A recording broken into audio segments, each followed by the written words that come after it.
A couple of things to bear in mind.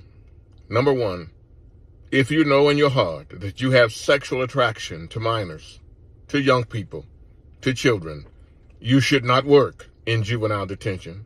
You should not lie and get the job because it's available and you have the qualifications when you know you suffer with that.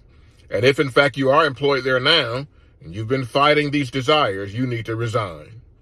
If that's not true of you, that's a good thing. But let's make sure the way we think, the way we govern our thinking, and the way we conduct ourselves never even gives the impression that we're looking to be a predatory source in the juvenile detention facility.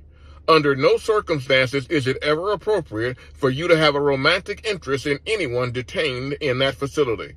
And if you disagree, there's a twisted sort of thinking pattern that is governing your existence that also does not belong in that facility. Something for you to think about.